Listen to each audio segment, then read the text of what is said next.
This is the Peace, Power, and Purpose podcast, where we spread awareness for men's mental health and spread the gospel of Jesus Christ.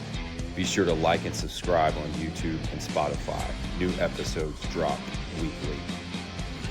I pray tonight, Lord, you'll fill me with your Holy Spirit, that you will guide this conversation, and that you will just lead me, Lord, that you will make me strong and courageous. And I pray we can inspire someone listening tonight, give them peace, give them power, and give them purpose. Please bless George and bless his family, and also bless my family, Lord. It's in your mighty name I pray. Amen. Amen. Welcome back to the Peace, Power, and Purpose podcast. I'm your host, Steve, and this platform is to raise awareness for men's mental health and also spread the gospel of Jesus Christ. Tonight, we're going to talk about the standard. And when I say standard, I don't mean the standard online in the social media world on Instagram or Facebook or whatever. We're talking about the standard of being a man behind closed doors, who you are when no one's watching. Are you a man of integrity? Are you a man of honor? And are you a man of courage? So my guest tonight served in the United States Army as a commissioned officer. He's my first commissioned officer on the podcast. So I'm a former commissioned officer in the Navy, which is a cool connection there. And now he's serving in the Tennessee National Guard as a major. So he's also a Tennessee resident like myself. So George and I have a lot in common to start off tonight. But tonight we're going to cover purpose, we're going to cover leadership, and we're going to cover mindset. George Hayworth, welcome to the Peace, Power, and Purpose podcast, brother. Thank you for joining me tonight. Man, thanks for having me. It's a real honor. You've had some pretty impressive guests, so tough acts to follow. I'll do my best. I'm thoroughly caffeinated, highly motivated, and ready to get into it, bro. So let's do it. Awesome, man. Well, every episode I like to start from the beginning. So, George, tell us where you grew up and kind of give us a snapshot of what childhood was like. You know, did you play sports? Were your parents, involved in church, things like that? Kind of just take us from the beginning there. For sure, man. Yeah. So I was actually born in Vienna, Austria. My dad Nice. played in the Vienna Symphony, played French horn. So we moved to the States when I was like getting close to 3 years old. So I remember like little teeny snippets of our little apartment, but for all intents and purposes, I grew up in the Pacific Northwest, in Oregon, a little bit west of the Portland, Oregon area, in the suburbs. And growing up was pretty awesome, right? I'm a kind of in the middle of the millennial era, near the older generation of that block of kids, but 90s kid, right? So playing outside, riding bikes, shooting hoops, like doing all the things. It was, my early childhood was pretty good. I have pretty solid memories of all that. Like me and my brother and all our friends in the cul-de-sac, we were just like outside all day till the sun went down, had to go home for dinner type of thing. So Yeah. that was generally how life went for quite a while. I was super into sports. I did like everything, baseball, basketball, super competitive in Taekwondo. That ended up kind of becoming my primary thing. Competed in the Junior Olympics multiple times, have a couple gold medals, a couple of bronze medals from all that. Just really clicked with that, loved it. Go figure, I end up joining the military one day. A lot of similarities between martial arts and all the rigor and discipline and respect and everything. And just loved all of that. Loved the structure of it. Loved being able to compete on the mat, sparring and everything. So, yeah, that was like early childhood. As far as like my family went, early on, as your kid, you just think like everything's fine, right? Like that's all you know is the home you grow up in. You just think that's all normal. And then obviously later on in life, you maybe start to realize like some things aren't so great, right? So I was about 14, 15 when I really started noticing like, I wonder if maybe this is not like how things should be, right? Like our home was super intense. Everything was life and death. You're just always walking on eggshells. If I did one little thing out of line, it was just like swift retribution on all that. And so, I externally, like at school and everything, kind of unintentionally made a lot of enemies because I was just naturally so like on the defense all the time that I would just treat everyone as like a threat, and so it's just, no one wants to be around someone like that. Right. And so over my teenage years, I started like slowly realizing that, hey, I need to like work on me and then, recognize what's going on in the home. Well, it really kind of the issue got forced when I was about 15. My parents separated, and then a year later when I was 6, I actually think it was the week of my 16th birthday, they finalized their divorce. So, Wow. That was definitely a pretty big kind of earth-shattering moment for me. I'd lived a pretty comfortable life up to that point, right? We were relatively middle class, 90s kid type of American family. Life was pretty good for most people during that era. Um, and so this was kind of like my first real hardship in life was like my parents divorcing. And, we went to church and all that kind of stuff. So, it was all taboo and, um, like that's not supposed to happen to us, right? That's Right. what unbelievers do. And so Right. it just like through that whole mess, I was the oldest, so I kind of got thrown in the middle, almost playing like middleman between Mm, my mom and dad. And in hindsight, my mom was definitely far more the guilty party and in that front, just oversharing things with me.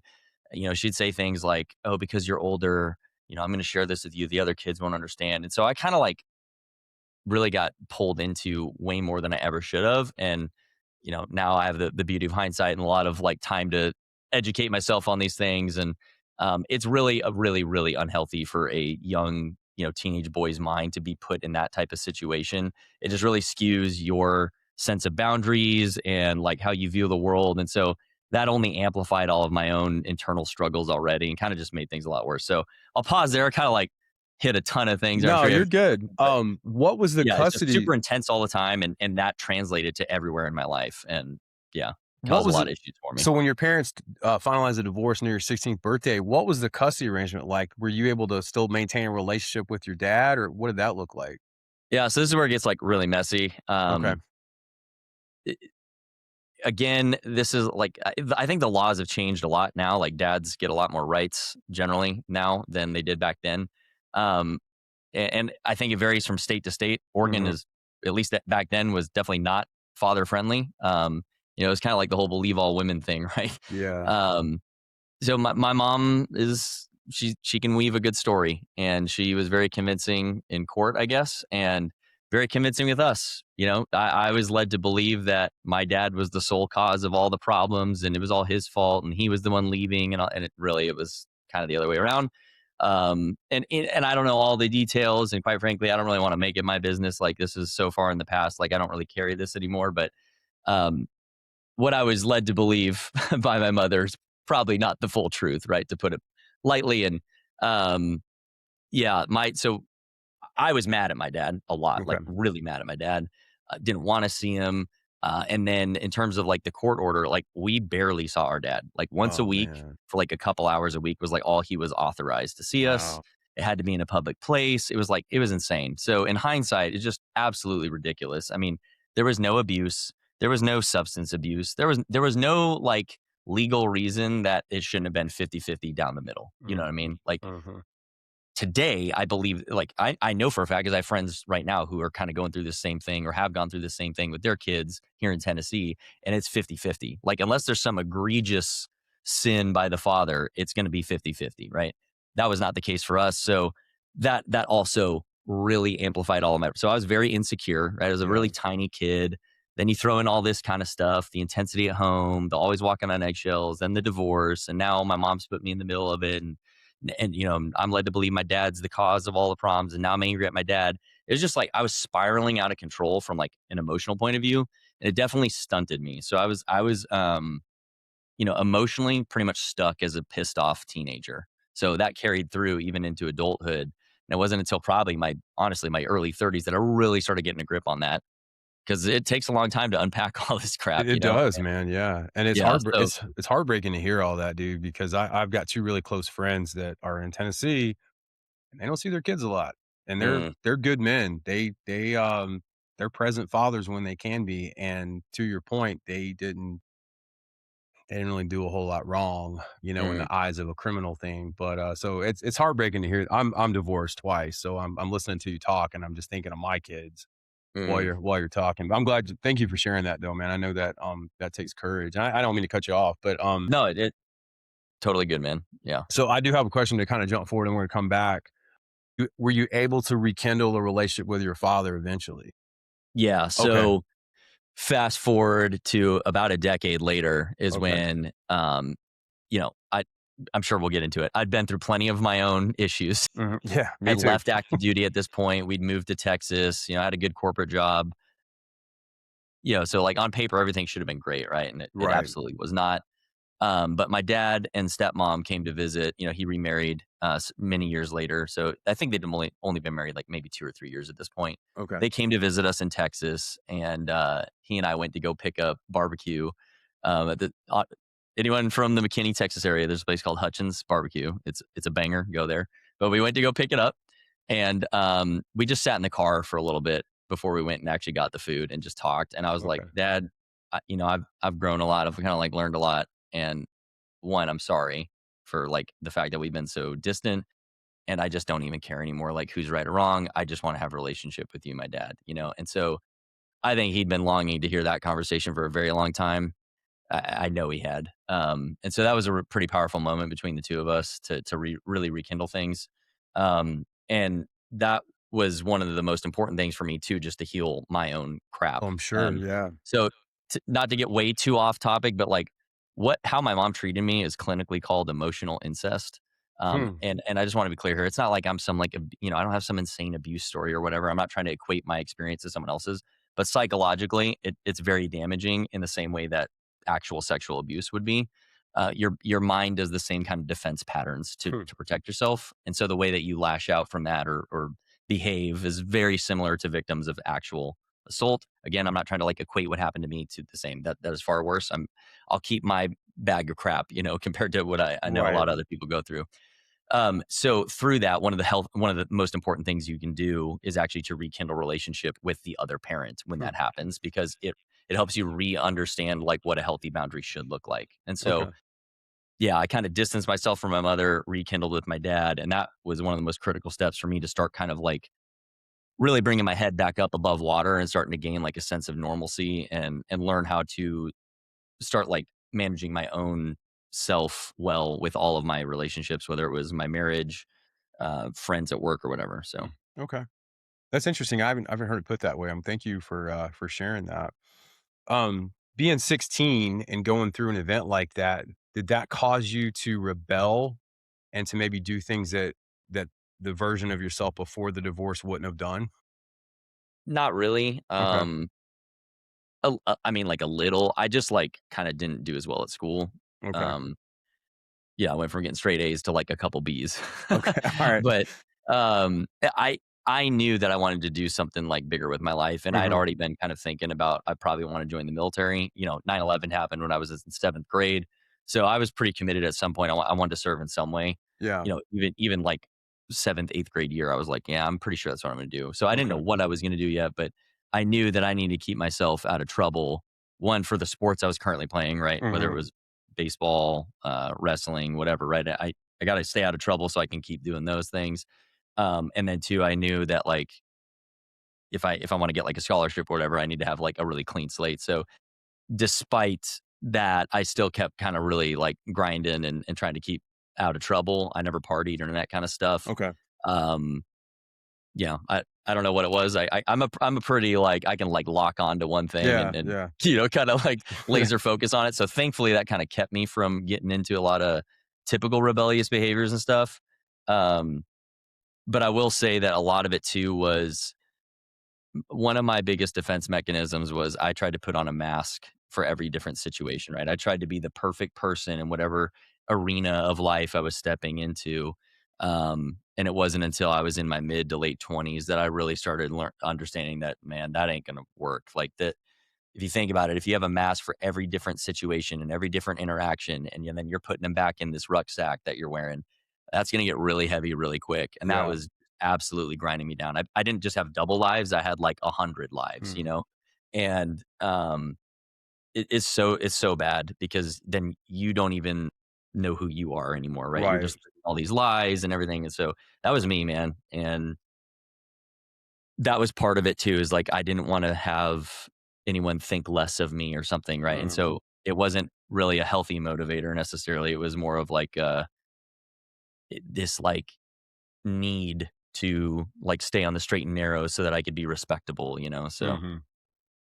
So did you go to college right out of high school? And kinda yeah. okay, that's how you so for that transition, did you feel like kinda internally that was a way to maybe break free a little bit from, your mother kinda oversharing and kind now you're because I mean, honestly, the way it sounds, you're almost got thrown into the man of the house role, I and you're did. almost having to make up for whatever your dad lacked. And then no offense, but like whatever in your mom's eyes he wasn't doing. No, Just from absolutely. just Like, from I hearing you mean, she talk. legitimately said that, like, "You're the man of the Um, house now," you know? And okay. so yeah, so when I say emotional incest, like, it's gross. Like, Yeah, it should make yeah. your stomach turn when you hear it because it's when a parent treats a child as, like, essentially a romantic, outlet Mhm. emotionally, right? So, like, those are conversations she should have been having with other adults, not her 16-year-old son, right? Right. It's like borders on, like, Oedipus complex type things in Yeah, reverse, you know? definitely, It's man. like it's really gross. If you wanna read more about that, there's 2 books that I read that helped me finally understand what was going on. The first one is called Silently Seduced, Hmm. um, and then and I forget the author of that one. And then another one is called Healing the Wounded Heart. That one's by Dan Allender. There's a Okay. whole chapter on emotional incest in that book. But anyway, it's gross. So that's what was happening. But no, to answer your question at this time, like I was still like, oh, my mom's the best, you know, and Mhm. um that this is how deep it goes. It's kind of like Stockholm syndrome a little bit too, you know, Yeah, like you like definitely. it.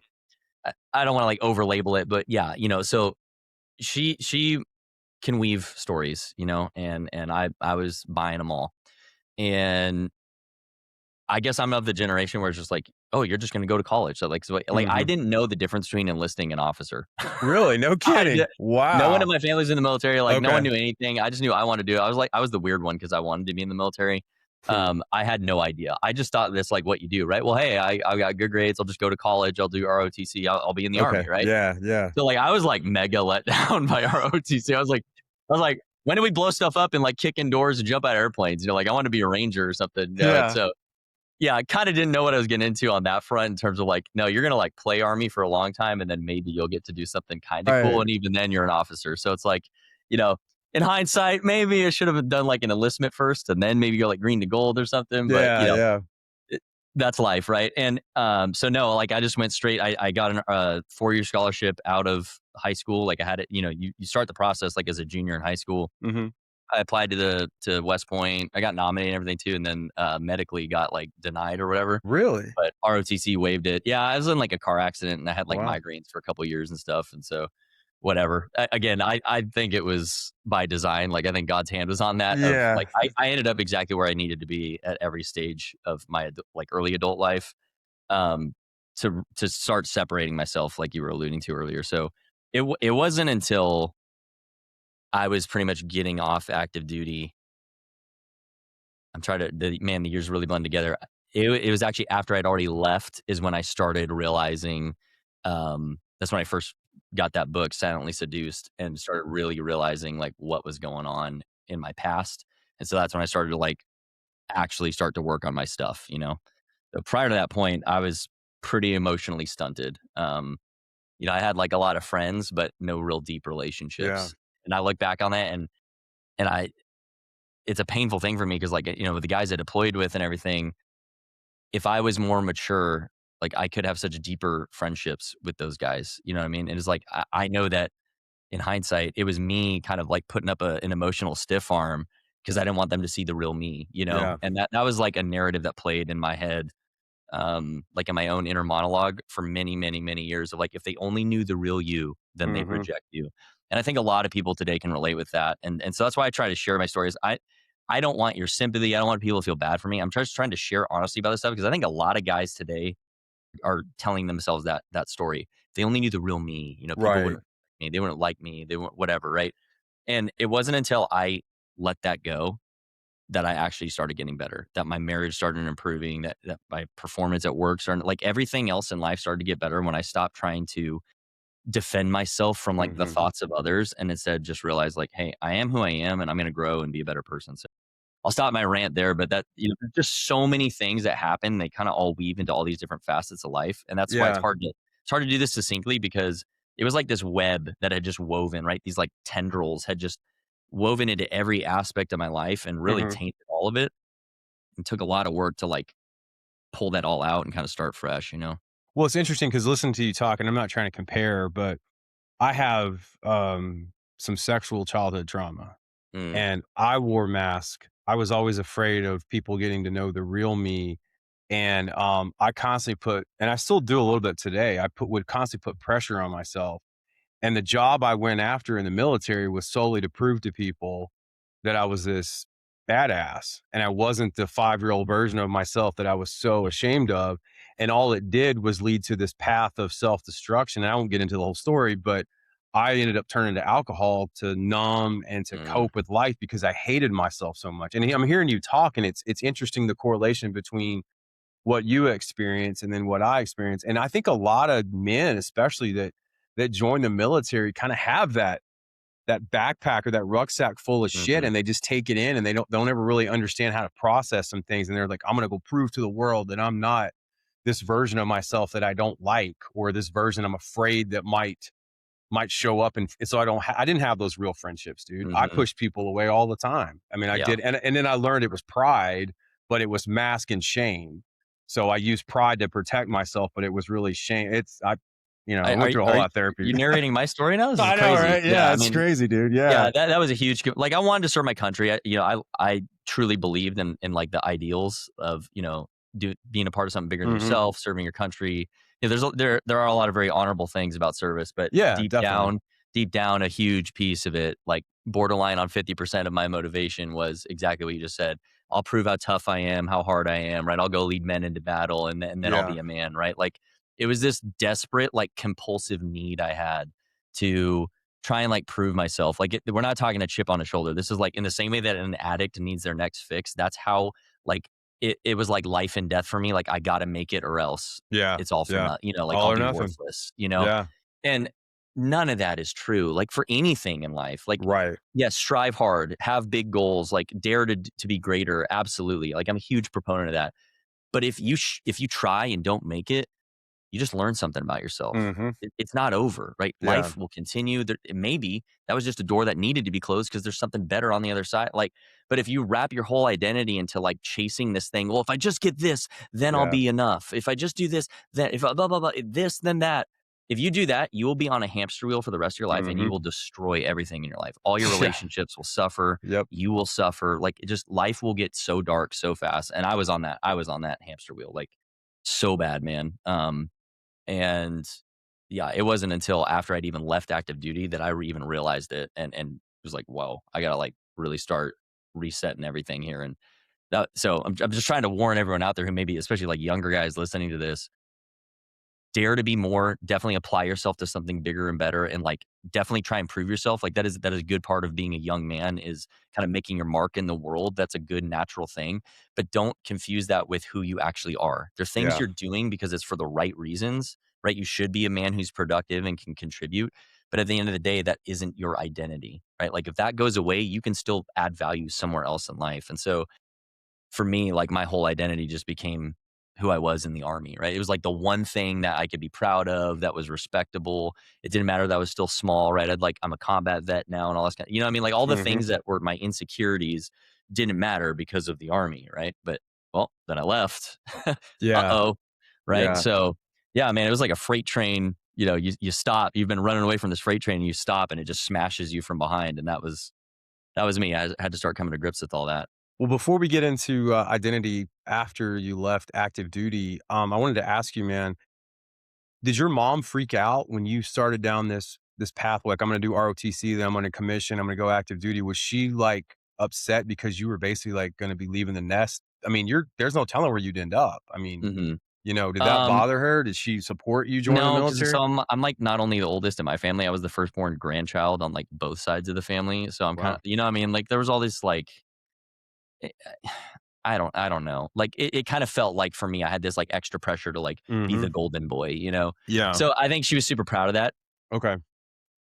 And look, I'm not trying to disparage my mother. I wanna just, I think my parents are both hurt people that had plenty of their own problems, in their own lives. And, we have a lot more resources to, like, learn how to deal with this stuff today than they probably had. But, Right.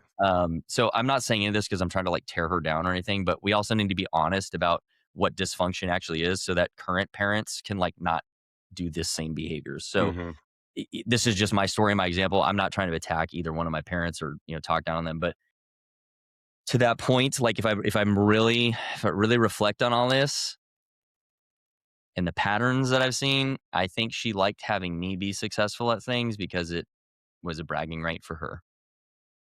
And, that when I came to that realization too, that it just feels so icky, man. It's like Yeah. you've been, like, I felt used. Like I've just been this prop for my mother like my whole life, right? Like, oh, he Yeah. gets good grades, he does good at sports, he's a junior Olympic champion. Now he's gonna go in the army, right? It was like it wasn't because she was like legit happy for me. It was almost like she needed it for her. And Yeah. I don't really know. I can't have these conversations with her. Yeah. It's you know, what I mean, they're not going to be productive, Right. right? They won't be Right. in good faith. I've Right. I've tried in the past, and so I'm at the point where I'm not holding my breath for like apologies or anything, and I've moved on from that. But if I'm from my perspective, having unpacked all this, that's what I think a lot of the motivators were. So no, she was pretty excited about it and like proud of it. Of course, she wanted me to like pick, to be an army dentist or something like super Yeah. safe. And Yeah. I wanted to go blow things up and get Right. into the crap. But Right. so no, sorry, that was kind of a long-winded No, you're answer to a good. pretty simple question. But yeah, I It mean, most of the family was pretty proud. Like, no one was like, "Oh, that's a terrible mistake. You shouldn't do that." They were all supportive of it and everything. And I just think with my mother specifically, it was almost somehow more about her. Like, it's just very narcissistic, And um, as I reflect back on that, like even now, it's kind of like, oh man, that's just like sad, right? Like my daughter's 10 now, and like every time she does something, it's not. I don't care about me. I'm just like so right. pumped for her that she like did Right. a thing, and that she gets Yeah. to have that moment. And I can't imagine as a parent like making it about you. you It's know? like the little league parents, man. It, it's Yeah, it man, it's it's like bad. that. And I don't know if people realize this, like our average viewer, it's a big deal to commission in the military. I mean, it is night and day different than enlisting. And I know the enlisted guys may get mad at me for saying all this stuff, but like I know when I commissioned, we had a dining out ceremony the night before. And you're like my dad was a warrant officer, so he was my first salute. My brother was Mm, already commissioned. He commissioned me in the Navy, and they made a big, big production about it. And I know the Navy and the Army are a little different, but even growing up, I always understood that it was a big deal to be a commissioned officer. Now, a lot of guys be like, oh, they're not going to do all the fun stuff like the E-Dogs are. But it's still, at the end of the day, coming from the parents' perspective, not only is it a proud moment, but I mean, it's a big deal. So I can understand where you're kind of talking about your mom and stuff. Because yeah, I would say, hey, my son's just commissioned as a second lieutenant in the Army. I mean, that's a big yeah, deal, man. So it makes sense. I totally understand yeah. what you're saying. Statistically, it is more selective, right? Like it doesn't Right. necessarily mean it doesn't make you an inherently better person because you became an officer, No, right? no, Like no. I didn't mean that at so all. I But know yeah, that's not what you're saying. So yeah. a lot of people will mishear that, right? And Right, like right, right. again, this is another stupid competition that's just dumb because we Yeah, exist for different things, right? right, Like right. by function, we do different things on purpose so that we can. It's complementary roles if you do it well. Yeah, But yeah. I mean, to get like an ROTC scholarship is pretty competitive, right? You big you time. you Yeah. definitely have to be like a top performer in high school. There's a lot that goes into it. So Mhm. yeah, I mean, there are other avenues to get in if you're not like a total stud or whatever. But Yeah. to get like a 4-year scholarship, that's pretty much a full ride. They don't just hand those out to anybody. So Mm. yeah, I mean, I was proud of it too, like because I'd worked my butt off to get there. Yeah, yeah, you should be. But yeah, I mean, to your point, that's just the starting point. You Right, show up, you totally. know nothing, so it's time to Yeah, like yeah, shut yeah. up and learn. Be a Yeah, sponge. So right. yeah, it doesn't make, like I said, it doesn't inherently make you better. It's just the process to get there is somewhat selective, and yeah, it takes hard work. So Yeah. So with ROTC pipeline, I remember how it was when I was at MTSU. Correct me if I'm wrong, you had like a dream sheet and you would pick like what branches of the Army you wanted to go to, but that might not mean you get what you want. So were correct. you happy with where you ended up? Did you get what you wanted? Uh, no, so like I really wanted to be in the infantry, Okay. which for those who don't understand, like on the officer side, getting in the infantry is actually like one of the hardest things to Yep. do because everyone wants to do it, right? Because you got to think about, especially this was like in the height of the GWAT, right? Yeah. So all the guys joining ROTC were like really motivated. They really wanted to go serve their country. So what does everyone want to do? They want to be Apache pilots. They want to be infantry officers. They want to be, tank commanders, right? Like they want to do the HUA Mhm. stuff, right? It's not Yeah. everyone, but most guys like they join because they want to go, be a warrior, right? So the cut to make the infantry slots is pretty steep. Like it's Yeah. very hard to get into. I missed the cut. My Uh-huh. my performance was a little bit below, and so they kind of forecast out based off historical data, like where you'd end up in the order of merit based off of your like current ranking and everything. And so it was very clear that I was not going to get infantry. I would not get armor. I would not get aviation. So like I wanted to be combat arms somewhere. And Mhm. so I put field artillery at the top because like, well, at least it's combat arms, right? And Yeah, I don't yeah. really know anything about it. I was just like, big guns, cool, Right. we're gonna go to Iraq anyway, and it won't matter. We're all just riding around getting blown up, So that was like my mindset at the time. But um, I was pretty bummed because I was like, man, I'm not gonna get to do the thing I wanted to do. And Yeah. this is like the again back to that conversation earlier about one door closes so another one can Mhm. open. I Man, it couldn't have been a better place for me to land. Like the opportunities that I got to experience, I don't know if I would have had. Like Mhm. if I did get infantry, I might not have ended up where I did. I could have gone to like a mech unit somewhere, and instead Yeah. I got to go to the 101st Airborne and got to Yeah. do a ton of cool stuff there. And um, yeah, I mean, like I wouldn't change a thing. Like uh, even my deployment, I wanted to go be an FSO, right? I wanted to be a full time Yeah. fire support officer, which goes with the infantry and you call for fire and everything. Instead, I got assigned on a advisory team to go advise Afghan police, and I was like, "That's so lame, bro." And then it turns out that was like maybe the coolest possible place for a second lieutenant to end up because I got to Yeah. be a patrol leader. We rotated positions, so every now and then I got to lead the combat patrols and plan it and Nice. do all the things, right? Like I was the Mhm. platoon leader. I got to be a 50 cal gunner, a 240 gunner, a Mark 19 gunner. I got to be, the radio guy, the driver. That like I did everything Nice. because there was only like 12 guys on the team, so everybody had to do everything, Yeah, yeah. and it was all rank heavy. So there basically was no rank. You're kind of all like, like equals in Yeah. that. So amazing experience. Super pissed off about it at the start, and then turns out like it was a humongous blessing.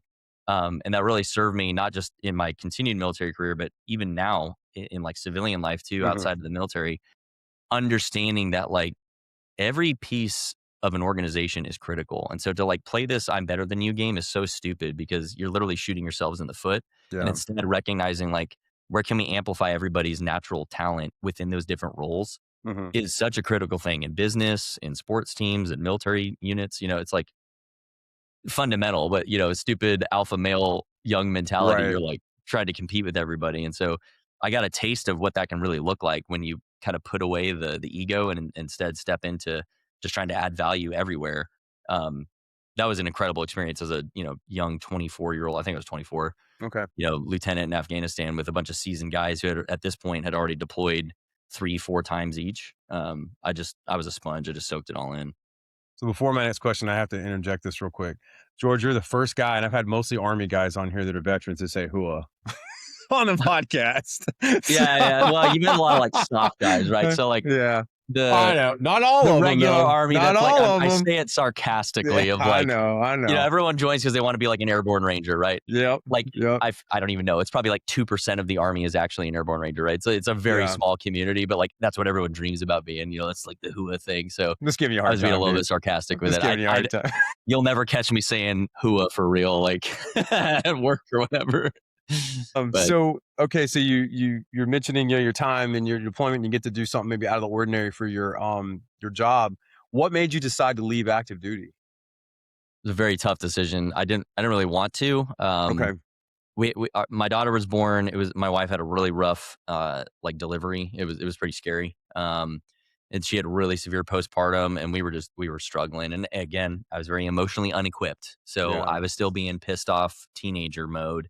You know, my reaction was like, "Oh, she's doing this to me, right? She's interrupting my career." It's so stupid in hindsight. Like it's embarrassing to say it, but that's where I was mentally and emotionally. Right, I was just so crippled. So at a time when she really needed me to be her husband and like her supporter and defender, I built resentment towards her. I didn't voice it necessarily, but yeah. So we were just really struggling. Okay. Um, and then I kind of looked to, it was a combination of that and then kind of looking ahead of like, man, gonna have to like go to cabin security course, then we'll go somewhere. I'll probably sit on staff for a couple years, then I'll get command for like maybe 2, and then I'm gonna be like back to staff roles for the next decade, and then maybe one day I'll be a battalion commander. And I was like, do I really want to put my family through all that? And Yeah. so, I'm sure got a lot of people listen to this will have a lot of different opinions, but we wouldn't have made it if I stayed in. And so it was like 51% get out, 49% stay in. Like personally, Yeah. I wanted to stay. Like I wanted to keep Okay. doing it. I freaking love the army, man. It was like everything I ever dreamed of. And even though I was just in the field artillery, like, I loved it. It was awesome. So, yeah, it was a You very tough decision. And if I had to do it all over again, I'd make the same choice. Well, don't put it like that. Don't say just field artillery, man. Like, don't Eh, I don't come on, man. We were I do wanna talking speak to that in offline. a minute, but, Okay. like, it's not exactly what people dream about, right? Again, everyone wants to be an airborne Well, ranger, everyone wants to go special forces or whatever, and I did. I wanted to do all that kind of stuff, but, yeah. that wasn't in the cards for me at that point. Um, even though, I was regular army, I still loved, like, every bit of it, Yeah. Yeah. So, Yeah. um, yeah, it was not an easy decision. It was very tough, and then what I th it was the right choice for sure, 'cause we definitely would not have survived, like, there's no way we'd be married still if I would've stayed in.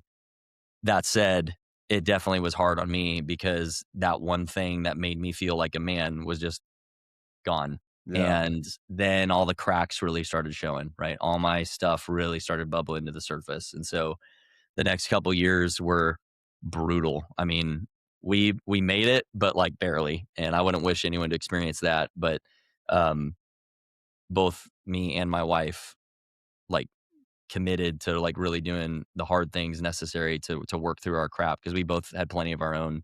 We both came from broken homes of divorce, lots of dysfunction. We were not set up for success and Hmm. and knowing what it takes to make a successful marriage, but we fought tooth and nail together, and here we are, um, many years later now. So we're coming up on 26. So it's been 13 and a half years now that we've That's been married.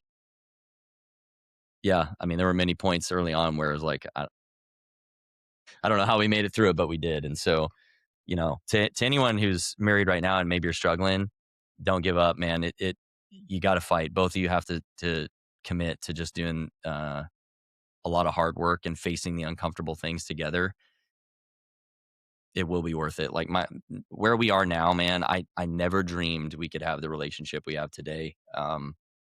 It's just amazing, and I hope that every man gets to experience what I have now. And I almost threw it all away. Like that's the thing too is I was so close to just imploding everything multiple times, and really, it's only by my wife's grace that we're still here. So she's a pretty incredible woman.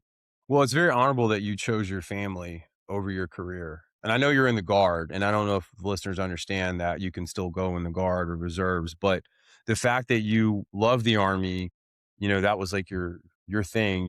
You're an commissioned officer in the United States Army, active duty, and you're willing to say, "Hey, you know what? It's better for my family if I'm Hmm. not still on active duty." And I I've not met a lot of men that would do that, man. And that's very I mean, let's go back to kind of what you were saying earlier. We talk about identity, we talk about purpose, we talk about legacy. I mean, I have much respect and love for the military. I mean, I grew Hmm. up in it, I was in it, my brother's still in it, but at the end of the day, and you hit on this, that's a piece of your life. That's not your whole identity. Hmm. But you chose your family, which at the end of the day, that family is going to be there for you. What happens when you leave the military? What happens when you leave law enforcement? You're not the Yeah, same. You're not one of them, at least from what I experienced, you're not one of them anymore. So, I really respect that, dude, and, I love that you're talking on family and marriage because that is an area on the show that I've wanted to talk about more, especially in this society where divorce is glamorized hmm and living for pleasure over purpose is just pushed down our throats so much, and, I respect that, man. That is really, refreshing to hear you say you chose your family over your career. I appreciate that, man. Thank you. And I think the biggest reason why is because from before I even got married, I knew that I wanted to be a good dad. Like I wanted to raise a family and I Huh. wanted my kids to have what I didn't, Yeah. and that was like seared into my like heart and mind. And my wife felt the same too. And so I honestly, that's probably why the only reason we made it, is like we have to be the ones to break the chain. And so that was a huge, I knew that like we were barely making it as is. And if I was going to stay on active duty, like we'd get a small breather going to Captain's Career Course, but that's like 6 months, and then Yeah. after that, it's going to be like right back to the force. And deployments were still pretty frequent. I narrowly didn't deploy a second time. We were Mm. about to, and then they cut down the requirement at the last possible second. So I ended up not going a second trip, but I mean, I about had two almost back to back deployments, and so Yeah. that's like what the op tempo was like back then, kind of early 2010s to up to like 15, right? And so who knows what could have happened if I stayed in. And so that I didn't really know it was legacy that I was trying to build, but Hmm. that's what it was. And again, this is why guys need to start thinking about these things. Because if I would have had more education on this, I think I would have made, well, not think, I know I would have made many better choices along the way, because I would have been thinking in terms of generations, not here and now. Yeah. And when you're only, as a man, when you only think today, whether it's for your family, for your business, whatever it is, you're going to make very dumb decisions because you're being driven by your emotions or like the discomfort of the present moment instead of thinking long term, what is that suck I need to endure to get that real value down the line? And oftentimes that involves very boring, unglamorous, dirty work today to have the shiny objects that are really worth having down the line. And so that legacy aspect, I think we've been led to believe as some woo-woo thing that only kings and emperors should concern themselves.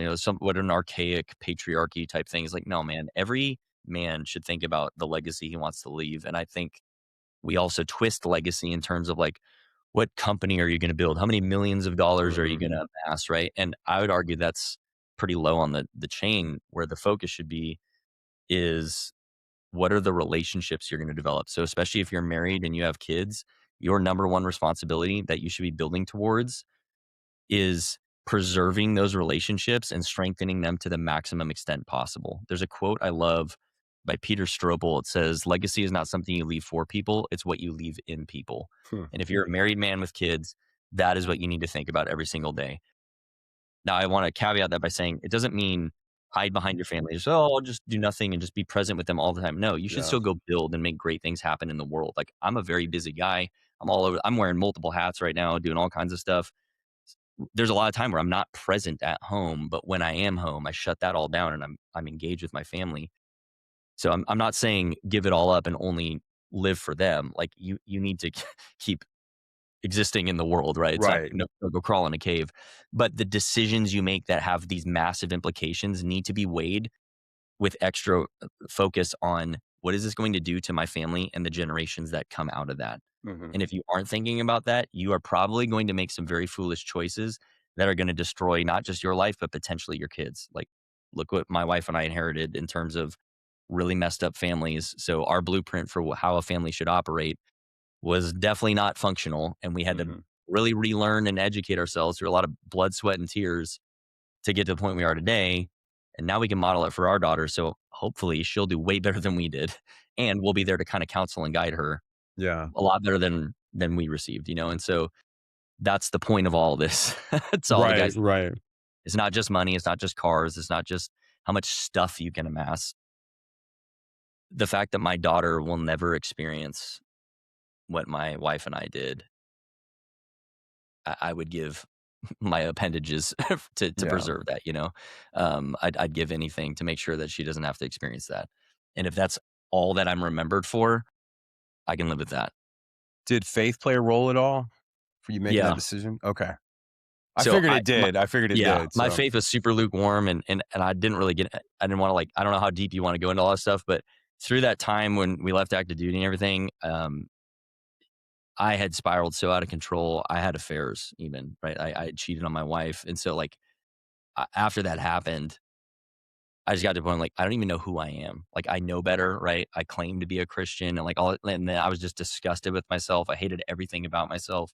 So, like, I had a deep hole to climb out of, you know what I mean? Like, when I say I almost imploded everything, like, legitimately, I went about as far as you can possibly go without losing it all. And again, just through my wife's grace and forgiveness did we make it. Um, my faith finally got real when I went to a place called Mighty Oaks. They do a program for veterans and first responders called the Men's Legacy Program, and that's really when I first heard legacy truly defined. Was there, and I sat in a room, in my group. You do all this stuff together with your groups, Rangers, Marines, SF guys, like all these dudes that in my eyes, were like way better than me, right? They've got all the tabs and all the things, and I looked up to them. They were just as broken and messed up as I was. I realized, we all struggle with the same crap, yeah. man. Like, the performance game is so stupid, and that was the first moment I finally got real with, like, all right, time to put the mask down. Like, there's no faking it here. And through that, it is a faith-based program. At the end of the week, I just said, all right, Lord, I've been trying it on my own. I've been acting like I know better and I'm going to do it with my own willpower and all that kind of stuff. Clearly not working. And I think this is 2017. Yeah, or maybe it was 18. It, I basically said, God, you're in control now. Mhm. I'm gonna really submit to you now. And I started treating my faith a lot more seriously. But I was still just kind of like dipping my toe in the water. I wasn't really like letting go of the things that really needed to go. Right. It was this very slow process of chipping it away. And then in my early 30s, so 3, 4 years later, it really started getting serious. I really came face to face with recognizing that for whatever my wife's faults were, at the end of the day, I still had plenty of them on my own, and unless I change those things, I'm still actively damaging my marriage and my role as a father to my daughter. And so my faith is a massive component of that because I had to really confront with what God says a man should be, right? In the Bible, it explicitly states how a husband should treat his wife. Mhm. And if I really weighed my actions against that, I was not meeting the standard. And so the deeper I pursued Jesus and making my faith more real with him, the more that he sanctified me in the process and the more that my wife's great, forgiveness was able to occur because it wasn't me being better. Like I'm clearly a very horrible person in my nature, right? We all are. We're all We all sinners. are. Yeah. And through Jesus' sanctification and his work in my life, he repaired it. It wasn't what George did, it's what God did in our marriage and what he worked between us. And I can only give him all the credit and the glory. And I hope that if anyone's struggling in their own marriage right now, hears this and takes that seriously because when you pursue him, the changes that will happen to you will influence everyone else around you, especially your wife. And that will provide so much healing and restoration that you will never be able to do on your own. And so I just encourage every man out there to open their Bible, find some other godly men to surround yourself with, and let God do his work because he can change anything. So important. How did you find out about Mighty Oaks, right? Is that what you called it? How did you Yeah. find out about that? I was at another thing. Mm. So after I had committed adultery and everything, and like at the end of my rope here, I was seeing a therapist, and she knew of a place here in Tennessee called Onsite, and they did a special veteran only one, Okay. veteran LEO one, first responder, and there was a Marine in my group, Marine officer in my group, and we kind of connected pretty tight. And he was like, "Hey, man, this has been great and all, but you should check this other place out." And I like work with them. I could get you in like ASAP. And Wow. I said, sign me up. So Nice. tell me, like, send me the info, whatever I need to do, I'll do it. And so it's free to you, right? It's a nonprofit. They Okay. cover the cost for everyone. Nice. Um, it's really it's amazing. I mean, they do an incredible job. So if you never heard of them, look them up. Definitely support what they do. It was founded by Chad Robichaux. Yeah, yeah, yeah, yeah. Yeah, he's a Marine Force Recon guy, Yeah. MMA champion. Mhm. Um, Again, I have a lot of parallels with his story, not to the same level, but similar struggles. But yeah, he founded that, and it's grown really well. And that was the first place where, again, I was surrounded by the guys that like were my heroes, right? All these Yeah. Rangers and SF dudes and stuff, and Navy SEALs, and all the guys I wanted to be like, Uh-huh. and they were just as broken and messed up as me, if not more. Right. And I realized that, like, okay, this is a way deeper issue, and I've been Yeah. avoiding confronting that. Yeah. I wanted to kind of like play victim essentially, and it was the first time I was really confronted with it. But I needed to be in that environment where it was facilitated. Like, so my group leader was a retired Marine, E7, I think, and he had been there from like the invasion of Iraq through like multiple deployments, right? So Mhm. he'd been through a lot, and for him to be like, poke people in the chest and be like, that's BS. You're hiding behind this or that. It's time to like face the music. I needed that. It was the first time in my life that a man that I like trusted and looked up to because, he was kind of like better than me or whatever, right? Mhm. Had the courage to like tell me the hard thing I needed to hear. Yeah. And he did it in a loving, godly way, right? It's a faith-based program.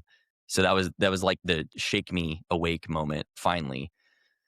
I'm a pretty hard-headed, stubborn individual. So I it, am it too. Yeah, I It am took too. it took many, it's great for the military, right? You can just like Yeah. turn your brain off and endure the Right. suck. Not so Right. great for having, successful marriage and stuff. But No. um yeah, I just can't one, to God be the glory. And then I'm so grateful to Mighty Oaks and all the men that donated their time and energy to to invest in me and try and wake me up, and they did.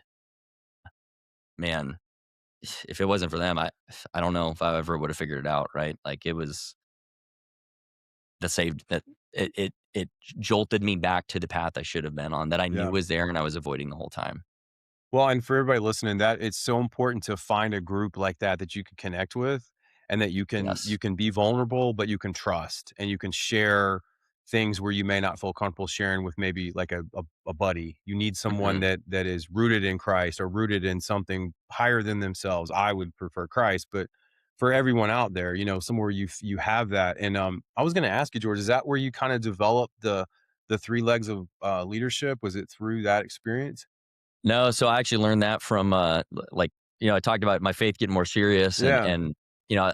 I was, like, looking at the sum total of my life, and, Mhm. we had started our podcast, and we were interviewing all these amazing people, and I was just, like, taking in all this, wisdom and Mhm. knowledge, and looking at, like, okay, what do I need to grow in? And I felt like I was, like, hitting it on all cylinders except my marriage, and I was like, "Man, I just still feel like there's just, like, so much we're not tapping into," like, we're Mhm. better, but we're not, like, thriving. So I signed up for a program called the Family Captain. It's a faith-based program for husbands to be better husbands. And that was one of the first things he taught us. His name's John Michael Clark, great guy. Like, I knew these things, right, Uh-huh. from the military, but, like, I put everything in this, like, oh, it's the army silo, and I Yeah. applied none of that to the rest of my life, right? It's Right. so silly, right, in hindsight, but he framed it as, right, it's authority, responsibility, and compassion. And when you balance those three things like a three-legged stool or a tripod, that's what leadership really is, right? Mhm. And so authority is you're empowered to actually change outcomes. Responsibility is you own those outcomes, and then compassion is that your people, in this case, your family, you love them a lot, and they actually know it, right? You show it, Mhm. and they feel that love. And so, if you're making all of your decisions as the leader of any organization with those three things in mind, you won't. If you take one of the legs out, you're going to stray one way or the other. You're either going to be the pushover nice guy who just gets blamed for everything, and is the sacrificial lamb, or you become like the aggressive tyrant, and I definitely lean that way, the overbearing, intense tyrant. You need all three to kind of temper yourself, right? And so Right. every guy naturally has kind of a leaning and a gifting that they have, that they are just imprinted with. But understanding that at a high level, especially in the context of marriage, was a really like eye-opening moment for me to be like, oh, okay. So part of that means I need to stop blaming my wife for everything, right? Yeah. Just she is factually wrong on this, or it is her problem, but it's my family. So just like in Mhm. the military where the company commander is responsible for everything his company does or fails to do, insert husband is responsible for everything his family does or fails to do. Oh, okay. I know what that feels like. I can start fixing that. So that was a huge like moment for me. That program, again, tons of credit to them. That took me from being like just making it through to like actually becoming a very good husband. And the result of what I learned and was forced to confront through that program changed the way that we started interacting as husband and wife. And we've been like, it got tough for a while because we had to reconfront some things that we kind of just pushed some dirt over. And we needed to Right. actually fix it. But on the other side of that, man, like earlier I was talking about how good our marriage is now. I mean, I never could have imagined that we would have the intimacy we have, the fun that we have, the security that we feel together. Mhm. Like, it is next level. There's no other relationship that can ever compare to this, and that came through a lot of this understanding. We're trained wrong as modern men on how to Mhm. actually be husband.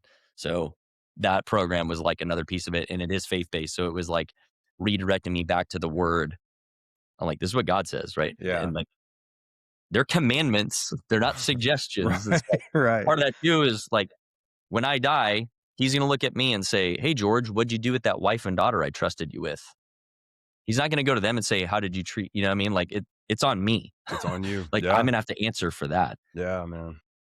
That was eye-opening, and then again, it put things into perspective of, as a husband, oftentimes, you're gonna have to commit to things that will make people upset temporarily for the good of the family, right? Like, Mhm. sometimes you're gonna have to make your wife a little bit upset. You're gonna have to tell her no. Yeah. And, I was so codependent and walking on eggshells all the time, I couldn't do that, which is insane. I like laughed at myself going through that as I gained awareness. Was like, I've led men in combat. I'm a pretty hard charging, like, don't take crap from anyone type of Yeah. officer. Yeah. And then I was like deferring to my tiny little wife, and like afraid to like lead at anything. And Right. that's the conditioning of the Mhm. modern age, and it's destructive to men and women. And so, um, that program really helped me refresh how a husband and wife should really interact. And when you treat that in good faith, you both are then allowed to amplify what you're naturally gifted in, and the way that those things interact together is truly life changing. I mean, it is peak experience. So, I'm so glad to hear that you guys were able to restore the marriage, strengthen the marriage, and just hearing you talk, it's just it's enlightening, man. Especially from a guy that's been through 2 divorces and tried to rebuild his life and just hearing, how good things can be. It's really inspiring, man. That segues into my next question because I really have been saving this one. I've been sitting on this one. I want you to get into your 4 pillars of authentic masculinity because mhm, masculinity is the version that I think you and I kind of thought was in our head of what a real man was as we were younger, and then now where we are mhm. today is totally different. And I talk about this a lot on here, but I would love to hear, you know, your take on masculinity. Yeah, so I can't like claim full credit for the concept. It's a chapter in a book called Tender Warrior by Stu Weber, Okay. and that's where I first learned of these 4 pillars. But it like struck me. So I like it was time stopped when I read this chapter, and I was like, oh my goodness. Like I've been playing the game with half the pieces, like Hmm. I've been playing chess with half the board, Hmm. not Yeah. not the whole picture. And so like it just like it was this existential moment of like my whole world opened up. And so it was so impactful to me. I talk about it all the time because to your point, we were all trained wrong on what a Yeah. man should really be. And so very quickly, it's king, warrior, mentor, and lover. And Mm. so a man is designed to be all of these things. Now, you may have a weakness and strength. We all do, right? I'm naturally more a king and warrior type. Empathy, not a strong suit for George, is a learned skill, but you're still responsible for being all of these things in, Yeah. in the right moments. And so the king is essentially leadership. You're designed to lead, guys. Like at a minimum, you need to lead yourself, right? Hmm. Stop acting like a boy, start acting like a man. You're disciplined, you have principles, you're going to be a man on a mission and actually do good things in the world even if you don't have a family. All right, great. Yeah. That is you're designed to do that. And it's very fulfilling to you when you actually start living in it. You like we're like pickup trucks, you're a little bit better with some weight in the back. Yeah. The warrior pillar is a really misunderstood one too. Yes, you get tough, be physically fit. I think dads, especially, I'm embarrassed at like the state of Americans, like our physical fitness. That needs to improve. Like Yep. you need to be an asset, not a liability. Yep. But it's not just physical. Where are the threats? Most of them today. Are you proud? Are you gonna have to physically defend your family from like some criminal? Very, very, very low odds in America, right? Right. Right. Certain cities, maybe not, but in most of America, there's very, very, very low odds. Where are the threats really? It's on TV, it's social media, it's Hmm. the internet, it's YouTube, it's what like are you paying attention to what your kids are watching? Are you paying attention to what your wife is consuming? Like what are you consuming? Defend things. So men are designed to protect the innocent. And so when we use our leadership and our strength to defend the innocent, we become the best versions of ourselves. Hmm. That comes really natural to guys who join the military. Yeah. The next 2 pillars, maybe not so much. Like I'm speaking for myself here, but the mentor pillar is men are designed to train and develop the next generation. And when you truly do that, not from some selfish need, but because you're truly invested in the other person, it is such a gift. I mean, I just talked about the guys at Mighty Oaks. They were mentoring me. That was mentorship, and they gave of their time and their energy to take this hard-headed idiot, dude destroying his life and shake him loose a little bit and teach him some better ways. That changed my life. So men should take all of their experience and expertise and give it to those who are actually hungry to learn from us. When you do that, you are that is legacy. You're creating such an Yeah. impact that you may never see the full result of, but that one conversation or a little bit of time you invest in that other person may change their life. That's a good thing that men should do. You're designed to do it. It's very fulfilling both ways. People today try and like say it's mansplaining or whatever. Like, of course, they're trying to attack you and make you scared to even try to mentor others, but don't Yeah. be scared. Coach, train, develop, pour into other people who are actually wanting to receive from you and watch them go off to the races. It's an incredible experience. And then the final pillar is lover. And this is probably the least utilized pillar for men today. And it's essentially, it's kind of like emotional intelligence, right? Does my family need Army George? Nope. Absolutely not. Do my coworkers outside of the Army need Army George? No, they do not. They need a very different, emotionally intelligent, kind of adaptable guy. Okay. So this is not being disingenuous, but you should love your people a lot and they should know it. We talked about that. Compassion, empathy, emotional Hmm. intelligence, having stoicism, control of your own emotions. Like that's the guy that people want to be around, right? Yeah. Think of an individual in your life where you're like, that's the guy. We all have them. We all know one of them, or at Yeah. least know about him from like TV or something, right? Right. They ooze that presence that people are like, I just feel safe around them. I want to Hmm. work with that guy because he makes me better. Right. This is what the lover pillar is really about. Now, Okay. with your family internally, you should be gentle, loving, caring, fun, joyful, uplifting, building up. Like that's who they need most of the time. Every now and then I have to discipline my daughter. Yeah. It's a very short, brief moment. Hey, we don't do that. That's not in line with our values. Let's get back in what we should live by. And then we're back to the races, having fun and nurturing and excitement. Right. That is a critical component I was missing. I leaned fully into like king and warrior and I had no lover pillar. And so these things have to be balanced. You need to be all four of these things. You need to develop the skill sets in each of these four pillars so that in the various aspects of your life that you naturally are going to be stepping into, you can kind of flex into which situation requires which set of strengths.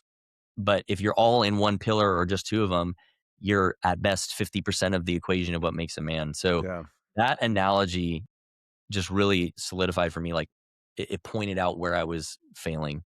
And when I started to improve in those areas and come to grips with them and stop making excuses for it, my whole world changed. Not just my marriage, but my role as a father. All my friendships are better. Like every relationship I had, every interaction, business, personal, they've all become better when I started recognizing this. And the reason finally is because when you do these things, you will be more confident. You will know who you are and what you're about as a man, and you won't be swayed by the opinions and jeering of others. You'll stick to your mission. Yeah. And that's the problem with most guys today is the second they face any kind of like criticism or opposition or their wife gets upset with them, they just implode. And so you're not leading anymore. You're following. You're now following someone else's anger or fear or whatever, right? Who's actually in control of your life right now? And that was a hard pill to swallow. Is that my wife's anxiety or her fears or she might get upset with me? That was actually in charge of our marriage. Hmm. No wonder we were struggling. When you start Yeah. stepping up and actually stepping into these four pillars and leading with the three legs of leadership, right? Authority, responsibility, and Hmm. compassion. It's amazing how everyone kind of wants a good, strong man to be around who actually gets results, but is also not a jerk about it. Yeah. Totally. Totally. Crazy, right? Totally. So everyone loves to say toxic masculinity until there's like an actual need for it. And everyone loves having a toxic male around. I say toxic sarcastically. No, I know. If, Yeah. if you're leading in the four pillars, you're being a good man. Do those things. And if Yeah. someone has a problem with that, man, they're just a sad, bitter person and their life probably sucks. And I've had a couple guys on the show that are, they were operators and they are the sweetest, kindest, gentle dudes you could ever talk Exactly. to. But if they need to, they'll turn it on and they'll get to work. But they're easy to just interact with. And they're older than me. So I felt kind of even that love from like, oh, this is almost like a Hmm. father figure. But when you're used to growing up to where you look at masculinity as just angry and pissed off and Hmm. like don't get away from me because I'm a threat. And so it's really cool to hear you say that because I'm a single father. I have a 16-year-old daughter and a 7-year-old son. I have really tried in the last few years to relook at how I parent. And when I was married, I'm ashamed to say I thought I was doing the right thing, but I Yeah. did not take the role. And I think this is what a lot of men need to hear, man. I never took the role as a husband serious because I didn't put God in either marriage. Mm, And to me, I just saw it as, okay, we're married. And I was a Christian. I mean, I was raised in the church. I just saw it as like, yeah. okay, we're married. It's like a formality. It's a legal document, but I didn't Right. see it as like God has given me this role and I am in charge. I'm a leader and I need to lead by example, most importantly, but also raise my kids in a way to where they're not going to resent me when they're adults or Yeah. they're not going to withhold things from me that they need to get out. Like maybe something bad happened, maybe something happened at school. And so now I'm really trying to be conscious and I'm not perfect. I'm not sitting here saying I've got it all figured out, but I try to really Neither like am I. talk.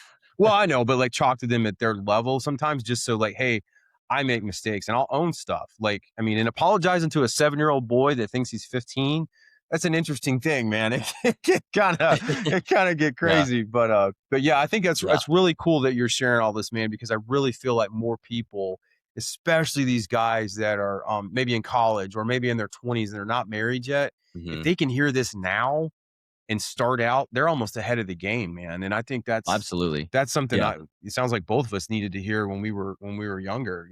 But yeah, I wish I would have read this book existed. Tender Warrior existed. I think it was written in the 80s Wow, initially. I should have read it. Yeah. Uh, yeah, if someone would have slapped that and made me read it, boy, I wonder how much different my life would have gone, Right, right? I totally, don't I don't man. know. It's hard to say. But to your point of like, oh, you've had these tough dudes on. Yeah, so I get to work with Nick Lavery. I know you had him on the show, right? Yeah, yeah, yeah. You see Nick, right, and his story and everything, you immediately assume just badass, right? Yeah, Tough dude, warrior to the max, right? You would assume he's gonna be like aggressive all the time and like kind of have yeah. this edge and everything. Dude, we're not in combat. He doesn't need to be the operator No, everywhere he goes. uh-uh. He's super calm, super humble. Like he is super inviting and warm and friendly with people because that's what good men should do. You have the capacity to end lives. Don't get me wrong. Like you threaten my family, you messed up, bro. Yeah, Like you're over. yeah, Like you'll be done so fast you won't know what hit you. Right. yeah. I don't need to be that guy basically ever. Like maybe never. I might never have to do that. Right. So who do I need to be most of the time, right? What's the type of guy that creates positive impact in the lives of others? Who's the guy that lifts others up? Who's the one that people want to flock to? It's the dude Yeah. who's calm, in control, thoughtful, listens. He has that strength. He's got that presence about him, but it's not in Mhm. this like threatening, overbearing mode. It's Yeah, like inviting in. Hey, I got you. Come on down. Let's yeah. have a little chat, buddy. You know, it's like it's that type of presence, and that if in order to be that, you have to be very secure in yourself. You have Mhm. to know who you are and be a man on a mission. And I'm just going to speak for myself. The I answered to God. He gave me a set of instructions. And so when I started ordering my life in alignment with what those instructions are, it all just started going a lot better, Yeah, right? I thought I was smart and had it all figured out. I'm a knuckle dragging idiot, right? I'm a dumb grunt. Clearly, God's ways are just better. And when I right. started actually obeying, not just knowing, but obeying what he said to do, everything started working out a lot better. And so, Nick is a guy that I personally know and get to work with and kind of get to see behind the curtain a little bit. Mhm. He is that guy Yeah, all the time. And so I can't think of a better personal example that I know of like badass warrior, maybe the most notable Green Beret of the modern age, family man, friend, mentor, like he's all the pillars yeah. everywhere he goes and he's extremely humble. That's the other thing too is like I was this young chip on my shoulder, had to prove it all to everyone. A good man doesn't need to prove who he is to anyone. That's true. He understands that, hey, I'm going to offer goodness to you. And if you reject it, that's on you, bro. Good Yeah, luck. Wishing you yeah. the best. But to those who actually want to receive it, he will move heaven and earth for them to provide positive outcomes. Like that's what a good man does. You do it because you're committed to doing the right thing, even if it's unpopular. Mhm. And I wasn't that guy. I'd love to think I was, but I Yeah. wasn't. When I finally confronted that, man, that hurt my ego.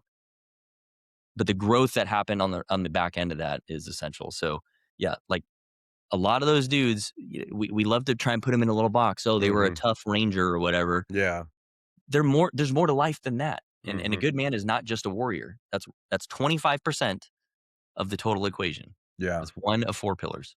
Well, and it's something, we talked a lot about that when Nick was on the show, and I told him, I said, "One thing that I love about the stuff you put out is you don't you don't put stuff out there where it makes guys like myself that are divorced and that co-parent feel guilty Mhm. for like and I said this to Nick, there's been some stuff that's been out there like you've got one shot at being a good dad and if you Mhm. mess it up you're never coming back. And that dude, that is really hard to see through the lenses of a guy that's trying to be a present father that's been Yeah. divorced. And I told Nick, I said it's cool to see that version of you because of who he is, but he doesn't come across like, hey, it's this way or no way. Like, and he's very easygoing, easy to talk to, and he's embodying everything you're talking about. So that was Mhm. it's good to see that. And I think the world really needs more men like yourself and like Nick and guys that are just showing like, hey, you can do these jobs. You can join the military, serve your country, you can deploy, but at the end of the day, it's who you are as a man, as a husband, as a father. That's what matters. You can have all the tabs, all that stuff, but at the end of the day, like you said, use your words. What legacy are you leaving behind? Mhm. I wanted to ask you, man, because you're kind of talking about all this. Tell us about your podcast, Present Father Podcast. Yeah, so the Present Fathers podcast, man, we're coming up on 4 years now. Nice. Month shy as of this recording from 4 Okay. years, but yeah, we're just a group of 4 friends. 2 of the guys are twin brothers, so they've known each other for a while. But Okay. no, we in all seriousness, all 4 of us have known each other for like decades now, and yeah, we just recognize that, man, like dads feel like second class citizens. It doesn't really seem like there's a lot of like stuff out there to help uplift dads and start to have these conversations to, like, if you want to be a better dad, like where do you even go to start learning about it, right? Like Yeah. it didn't seem to be popular. I think it's gaining some traction finally, but Hmm.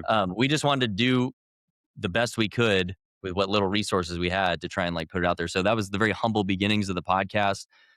We just recently crossed 100,000 subscribers on YouTube, which is Nice. still just insane to believe. Yeah. Like, we started this out with like, we'll see where this goes. Maybe we'll get a guest, right? Like Yeah. we had no Yeah. idea what we Yeah. were That's getting into. awesome, dude. And Yeah. we've had so many guests on. I'd love to have you on, of course. I'd But love yeah, to. Yeah. all That'd it be great. is just is a simple podcast where we bring on guys from all different backgrounds. We've had some women on too who are like experts in different fields. Yeah. The whole point is just to try and like have these conversations for guys to learn how to be better fathers, husbands, just be better men in general, Hmm. through the eyes of our guests. And so it's not like us trying to push any one message. It's Yeah. capturing all these different experiences, um, because I think there's a lot of value in, like, the fastest way to learn is through someone else who's already kind of like solved the equation, right? Like Yeah. instead of you taking 20 years to get it right, why not listen to some of this and start applying the wisdom immediately and let it impact your life? So that's the mission. It's purely just about having these conversations, hearing the stories of our guests and the way that they've attacked these problems. Because through that, I think collectively we can start to make a generational impact. And so that's what it's about. Plain and Nice. simple, be better dads. Tell us. Hear from awesome T- dads and be better dads. tell us where we can find it besides YouTube. You mentioned YouTube. Where else can we Yeah, find I it? mean, we're on all the platforms. Okay. It's Nice. some variant of at present fathers or at present dads, but Okay. you can just go to presentfathers.com and then Okay. it'll have the link to everything. But yeah, wherever Awesome. you enjoy your podcasts, we're probably on it. Awesome. And tell us about Elite Sentinel Coaching. I wanted to get into that. So Yeah. So my sorry, my wife's there. that's all right. Yeah, so I found Elite Sentinel Coaching a couple years ago. Obviously, you heard some of my struggles, especially as a man, and I wanted to help other guys not struggle in the way that Mhm. I did. It wasn't solely geared to just married men. It was like I've had plenty of single guys come through the program, but basically distilled everything I learned the hard way and packed it into a 12-week comprehensive course to equip men to step out into their lives and start becoming those leaders. And so the long-term vision is that the guys who complete this, they kind of become that lightning rod in their local place, right? And over Yeah. time, we'll have all these elite sentinels running around who are kind of making positive impacts and influencing other men to kind of step up and rise above. Um, yeah, we walk through everything from the 4 pillars, understanding who you need to be, what a man should look like, really mastering mind, body, and spirit, emotional intelligence. But then we get very tactical too into like how to plan effectively, whether you're single or have a family, Mhm. that longer term thinking that men need to have and how to backwards plan and kind of, some of these military things that we weave that into the program. And as of this recording, I'm in the midst of revamping it. I'm partnering with Nick now. So we're still kind of working on a little bit of the Okay. naming convention and everything. Might be Machine Sentinel, something of that Nice. nature. Yeah. More to follow. Stay tuned on that. But Okay. it's going to be more than just George now, right? So it's going to be myself. Nick will be teaching some of it, and we got some other guys teed up who are experts in various fields. And so my goal with this is that it can be a one-stop, like comprehensive 12-week experience that, like, if you're listening to this and go, dang, I need to like figure out how to be a better guy. Yeah. We Yeah. got it solved for you, bro.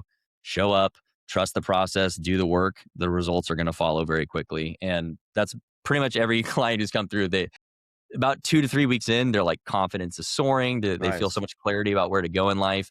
And that's really just comes down to the fact that, like you and I were lamenting about earlier in this episode, we were just trained wrong. We were like Yeah. sold this false version of what a man should be. And so like we're going to cut through the noise and just give you the blueprint for like, do this, do this, do this. And we train you in what to think, not just like, or we train you how to think, not just what to think, right? So like Yeah. when you're done, you won't need me anymore. My goal is to make you independent so that you can take this and be like, hey, this is awesome, thanks, and then go out and conquer, right? Like that's the goal. And so that's what it is.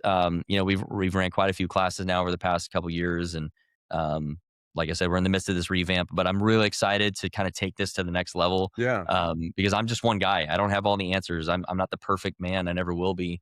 And to hear, to have the training and coaching from these different personalities who are just absolute studs in their different, areas of expertise is going to make this such a value add to any man who's just like ready to step up and grow. You can be single, married, divorced, like whatever. The goal is to help you, the man, and adapt it to your different situations of life, because there is no like one, there's no one magic pill to make all of our lives better. It's very contextualized to each of the things that we struggle with. Right. That's so important too, man. And I think more men they need to take advantage of programs like that Hmm. and relearn or rethink how they look at their role as either a husband or a father or even just a man. If you're single and don't have kids, just like you said earlier, be an asset, not a liability. But how do I do that? How do I contribute to the world, not take from it? Especially as a Christian. I mean, and one thing I went to mention earlier when you were talking about being kind, compassionate, being the lover, but also being the warrior. I think as Christians, we're called to spread the gospel. Hmm. And if we're standoffish and we're we're not easy to be around and people feel like they're going to be on eggshells, we can't spread the gospel. There's no way. Yeah. We need to be that loving, kind, and gentle and inviting, still be able to turn it on, but like you need to be able to have people gravitate towards you because if you're not like that, you're not going to be able to maybe share the gospel with somebody or show them how Christ works in your life. And one of the hardest things that I've struggled with is people will say, "Well, sometimes you may be the only version of Jesus people see." Hmm. And I hear that and I'm Yeah, like, "Oh, yeah, you're right." absolutely. Because it's easy to kind of be like, "Oh, I'm just not feeling it today. Like I don't want to deal with a bunch of drama or BS." And then I constantly will pray like to be loving, kind, and Hmm. gentle, just to kind of Yeah, and I mean reacclimate. it's a spectrum too, right? Like, so Yeah, Jesus is the perfect example. So to the downtrodden, the broken, the hungry, the needy, the poor, right? He was compassionate and caring, and he still was a man of standards. He said, "Go and sin no more," to the woman at the yeah, well, right? Like yeah. he wasn't just a pushover nice guy. No. He loved them deeply, felt empathy for them, and wanted to help them, right? So that's what we, again, defending the innocent, right? So, Yeah. but what did he do to the people abusing their power, to the Sadducees, the Pharisees? What did he do? He called them a brood of vipers. He whipped Yep. them out of the temple, right? So Jesus is the perfect example of when to kind of turn it off and turn it on, and adapt to the situation. And if more of us did that, like you said, we're the only example that someone might see of that. And so, if you're a Christian listening to this, you should take that seriously. And I think, unfortunately, a lot of Christian men for the past several generations in America have been sold like that a good Christian man is just a pushover nice guy. Yeah. That ain't it, chief. Nope, that's Like, not it. I can be very firm and very tough without being out of control. Mhm. I can talk just like this, like I'm talking right now, and tell you that you're dead wrong. And in many cases, the most loving thing you can do for someone is say, "Hey, what you're doing is destroying your life, and I can't support it. And if you don't change it, we're not going to talk anymore. Yeah. This is unacceptable. You need to change." Yeah. Who are you to do that? Well, I love you, and so I'm willing to tell you the thing that you need to hear, not what you want to hear. But if you Right. don't want to take that, then that's fine. 100%, man. That's a good strong man, but most Yeah. people are so terrified to confront anything. They think they're being mean or something. Like, no, good men should seek conflict while it's a tiny little thing before it blows up and Yeah. lets it fester. And I don't say seek conflict to like fight, but to Right. solve the problem with Right. love and understanding and compassion and empathy early on and get results for everybody, right? Mhm. And sometimes that means having hard conversations while being in control yourself. Well put. Do you have a favorite scripture you'd like to share with our audience? I love I wanna say it's Hebrews 12:11, I think. Double check me on that. I wanna Okay. say it's Hebrews 12. I know the verse, I just sometimes mess up the numbers, Okay. but it says, "For the moment, all discipline feels painful, but it to those who have been trained by it, it yields the peaceful fruit of righteousness." Man, if you think about your life right now, the things that need to happen probably are going to be uncomfortable. They're Mhm. probably gonna hurt a little bit, but if you actually accept discipline and rebuke and instruction and counsel from others, the peaceful fruit of righteousness is what will change your life. Yeah. And so just that verse is just so amazing because it applies to basically every situation, whether it's your marriage, your work, your Yeah. professional growth, your personal growth, whatever type of growth you're hunting for, Mhm. You can't avoid that. No. It's going to hurt a little. It's going to be uncomfortable. Lean into it, accept it, let down your ego, let down your pride, grow from those things. And on the other end of that, that peaceful fruit of righteousness will transform your life. And so that's one of my favorite verses. Yeah. But Great another one verse. too is gosh, I think it's in Timothy. I want to say Second Timothy. Uh Man, I'll get the quote after. I'll send it to Oh, you. yeah. But Yeah. it's essentially, it says, be strong, act like men, be firm in the faith. Mm. It's like it's a commandment. It's not a Yeah. suggestion. Yeah. Yeah. Yeah. Again, guys, tender warriors. You should be both. You're not the pushover. You're not the Hmm. tyrant. You're the right thing at the right time, who understands who he's supposed to be. You're a man on a mission. And if you're not committed to a long term mission, you'll just get swept away with whatever thing is happening in the present moment.